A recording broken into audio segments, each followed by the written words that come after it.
हरि ओम। इदम राष्ट्राय इदन्नमः। आप लोगों का स्वागत है पथिक संदेश लेख पाठन अभियान के एक नए अंक का शुभारंभ करने जा रहे हैं। पुनः आपका स्वागत है। आज जो अंक हमने लिया हुआ है उसमें वो आवरण कथा है मार्च माह के अंक की। तो स्तंभ है भारत 2047 चुनौती मार्ग और समाधान। ये जो लेख लिया गया है वो है डॉक्टर शिव कुमार एवं श्री सतीश कुमार जी द्वारा लिखित पुस्तक भारत 2047 के 5 स्तंभ, उस पर आधारित है। क्रमवार हम इस स्तंभ को पढ़ेंगे और उसका विश्लेषण करने का प्रयास करेंगे। स्तंभ में लिखा है, भारत 2047 जब हम अपनी स्वतंत्रता के 100 वर्ष पूर्ण कर रहे होंगे, तब आर्थिक वैज्ञानिक मानदंडों व पर्यावरण क्षमता को ध्यान में लेते हुए इसकी पूरी संभावना है कि भारत तब तक विकसित देश बन जाएगा। भारत का वैश्विक सकल घरेलू उत्पाद जीडीपी में 1850 में 18% तक का योगदान था। 2047 तक भारत को अपने इस हिस्से को आर्थिक क्षेत्र में जरूर प्राप्त करना चाहिए, अर्थात 18% का वैश्विक जो अंशदान जीडीपी के स्तर का। 2047 तक वैश्विक जीडीपी का स्तर $200 ट्रिलियन होने की संभावना है। इस हिसाब से भारत को तब तक $35 ट्रिलियन की अर्थव्यवस्था बनना होगा। प्रति व्यक्ति आय $21,951 के हिसाब से कहें तो ये, अन्यथा ये कुछ 3 या 4 लाख रुपये के हिसाब से आएगी या ज़्यादा, और उसे 9.75% की दर से बढ़ना होगा। बहुत एग्रेसिव ग्रोथ के साथ बढ़ना होगा। इस समय पर हमारी जीडीपी लगभग $3.75 ट्रिलियन है और प्रति व्यक्ति आय $2,150 है। 10 गुने का अंतर है। अभी लक्ष्य आसान नहीं तो असंभव भी नहीं है। इस उच्च आर्थिक, सामाजिक एवं पर्यावरणीय लक्ष्यों को एक साथ प्राप्त करने में जो नीतिगत, व्यापारिक व औद्योगिक चुनौतियां होंगी उनका समाधान करना होगा। विज्ञान और तकनीकी में कितनी बड़ी भूमिका हो और फिर हमारे जीवन मूल्य और विश्व को देखने का दृष्टिकोण कैसा हो, इन विषयों पर समग्र चिंतन का होना ही चाहिए। यह सब चली चलाई सामान्य प्रक्रियाओं से नहीं होगा, बल्कि हमें नवीन स्तर पर जाकर सोचना होगा। भारत को नए तरीके, नई पद्धतियों का अनुसंधान करना होगा। एक नया शोधपरक विकास का दृष्टिकोण भारत को अपनाना होगा। इसके लिए हमें निजी क्षेत्र, नागरिक संगठनों, उद्योग जगत, इन सबको भी न केवल सहभागी बनाना होगा, बल्कि पूर्ण समन्वय के आधार पर आगे बढ़ने की प्रक्रियाएं भी बनानी होंगी।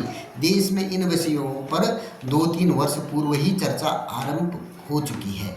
सरकार ने कुछ दस्तावेज इन पर बनाए हैं, विशेषकर आर्थिक विषयों को लेकर।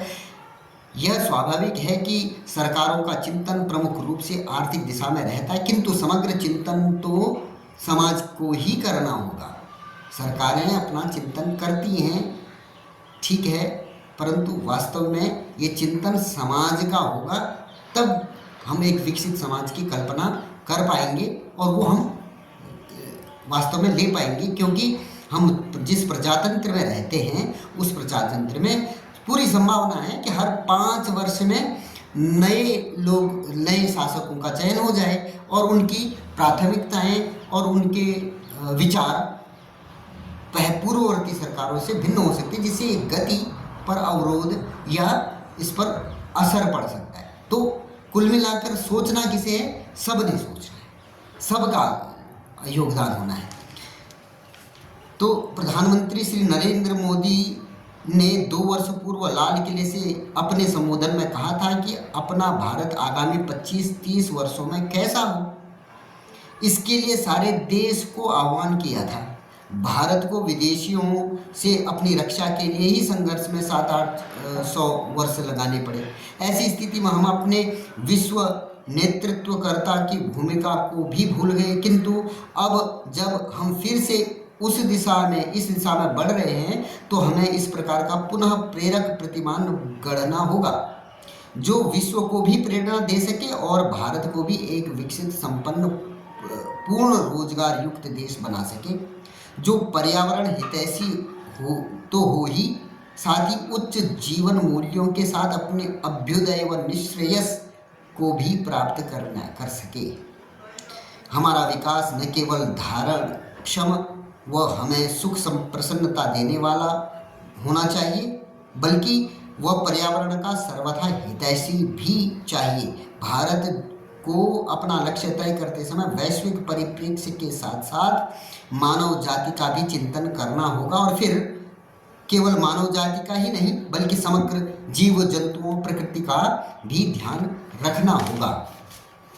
भारत की साक्षरता दर 1947-48 में केवल 20 से 22% थी और अति गरीबी रेखा 72 से 73% लोगों को लपेटे हुई थी।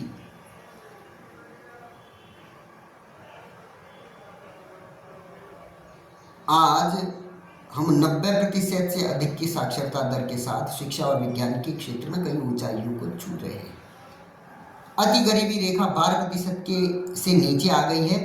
भारत अब विश्व की 5वीं बड़ी अर्थव्यवस्था बन गया है। चंद्रयान 3 की सफलता ने तो भारत को विश्व पटल पर सम्मानित भूमिका में ला भी दिया है।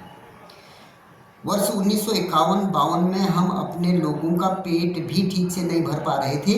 आज भारत विश्व का एक प्रमुख कृषि निर्यातक देश है। विश्व में चावल के निर्यात का 40% हिस्सा भारत से जा रहा है। इसी प्रकार गेहूं, कपास, गन्ना, मछली, मांस, फल, सब्जियां, चाय उत्पादन में भारत पहले अथवा दूसरे नंबर के क्रमांक का देश हो गया है। हमारा कुल वार्षिक कृषि निर्यात 4.5 लाख करोड़ रुपये को पार कर गया है। आज भारत का वस्तु व्यापार $800 बिलियन को पार कर गया है और शीघ्र ही $1 ट्रिलियन होने वाला है। सेवा क्षेत्र में हमारा IT सॉफ्टवेयर निर्यात लगभग $250 बिलियन का हो गया है। अब आगे इसमें चर्चा हो रही है 5 स्तंभों पर आधारित दृष्टिकोण। हम इस लेख को इन 5 स्तंभों के बारे में जो विस्तृत चर्चा की गई है पथिक संदेश में, इस पर हम अगले वाले अंक में ले आएंगे। परंतु आज जिसकी जो भूमिका इसमें रखी गई है वो अत्यंत महत्वपूर्ण है। आज के समय के अनुसार और आज की वैश्विक आवश्यकताओं के अनुसार केवल विकास का अंधानुकरण करना हमें और हमारी संस्कृति, हमारे मूल्यों के अनुरूप नहीं है।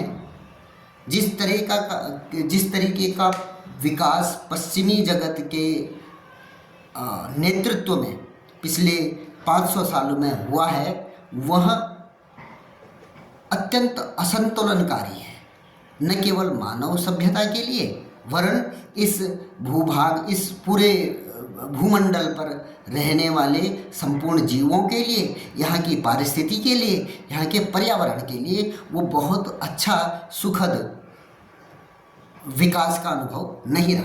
मानव जाति का कुछ अंशों में विकास अवश्य रहा है, परंतु वो सार्वभौमिक और सर्व